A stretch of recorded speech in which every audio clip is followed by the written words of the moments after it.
Remember how we used to party up all night, sneaking out, looking for a taste of real life, drinking in the small town firelight. Pabst Blue Ribbon on ice. Sweet 16 and we had arrived, walking down the streets as they whistle high, high, stealing police cars with the senior guys. Teacher said we'd never make it out alive. There she was, a diva. I'm a diva. I'm a diva. I'm a diva. I'm a diva. I'm a diva. I'm a diva. Na diva is a female.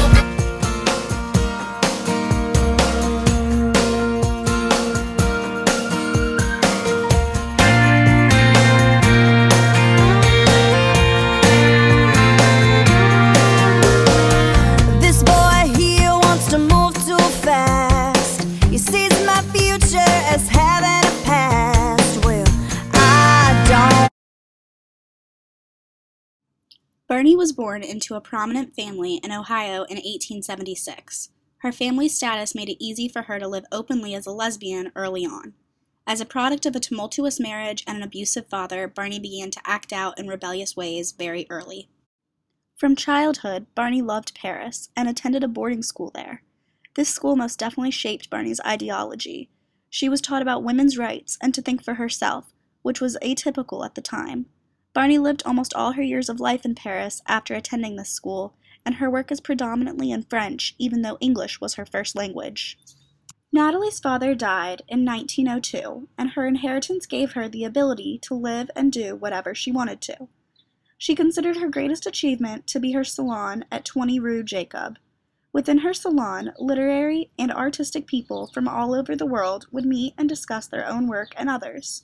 Joan Shenkar, a regular at Natalie's salon, described it as a place where lesbian assignations and appointments with academics could coexist in a kind of cheerful, cross-pollinating cognitive dissonance. Natalie would host parties with hundreds of guests at her luxurious salon or have intimate dinner parties with a few close friends. Natalie would sometimes have crazy theatricals at her parties with lavish and extreme performances and poetry.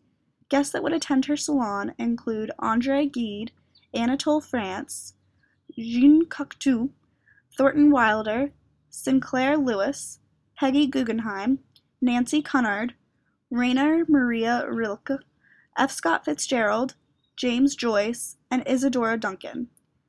Natalie became such an inspiration to these artists that had a safe haven in a crazy time of war and prejudice that she was even featured in books written by some of the regular attendees that she inspired the most, including Colette, Juna Barnes, and Radcliffe Hall.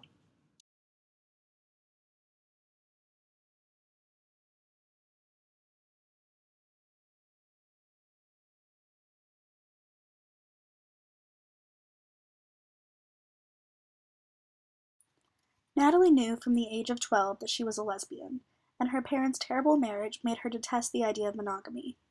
Natalie was nicknamed the Amazon, and many heterosexual women also fell in love with her. She was unconventionally beautiful and irresistible, but Natalie was determined to never be with only one woman and keep her options open. Natalie divided her love affairs into 3 categories: liaisons, demi-liaisons, and adventures. Leanne Dupuy was a Folies Bergers dancer and was Natalie's first major relationship. They ended because Natalie hated her career, and afterwards Leanne wrote a book about the affair entitled Idylle Saphique, in which Natalie helped her by writing several chapters of her own thoughts. After Leanne, Natalie had major relationships with 2 different women, Renee Vivian and Dolly Wilde, which were dripping with scandal and intrigue as they were both self-destructive women that were suicidal and had issues of their own. However, Natalie's arguably most notable relationship was with painter Romaine Brooks. Romaine was different and could tolerate Natalie's infidelities, but she liked solitude and would often take off and leave at random times. This kept Natalie very interested, unlike other women. For most of their 50-plus-year relationship, they did not live together.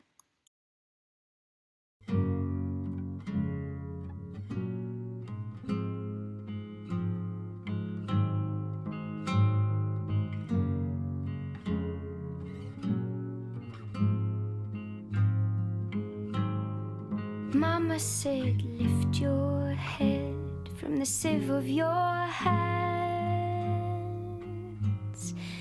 The unloosening of hands, the unloosening of little hands, about the heart, the welling up of tears, old habits, old deaths, goodbye.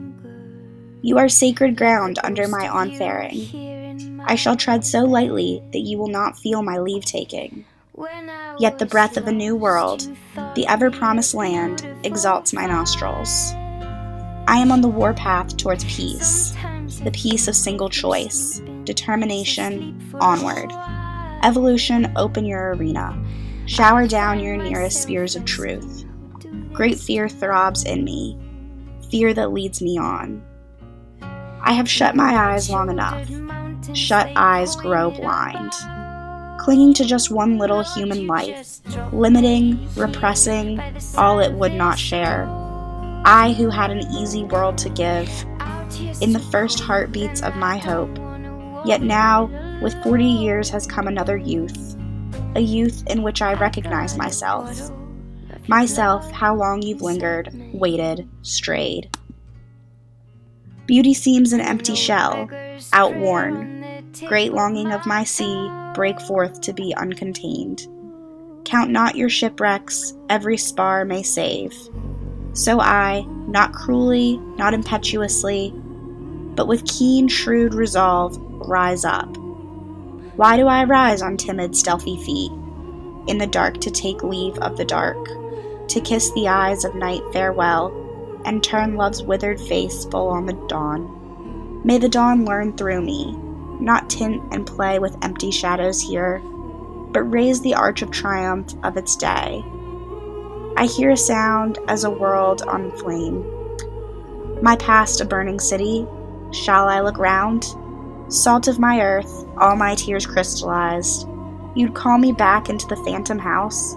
O Psyche, holding high your awkward lamp. O Psyche, loved in darkness, see the day.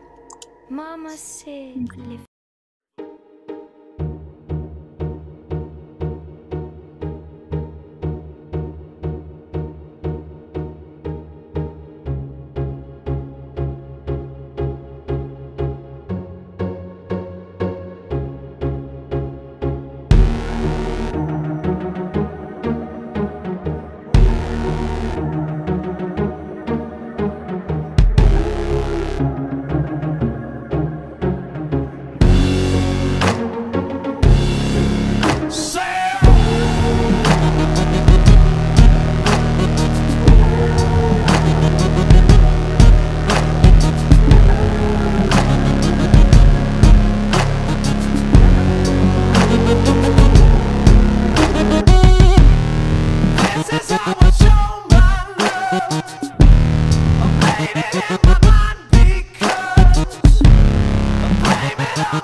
Finally got over that song of ours. Stopped chasing little red sports cars to check the license plates. Back with driving by your place. Back making the rounds at our old haunts, honky-tonks, restaurants, and seeing some of our old friends.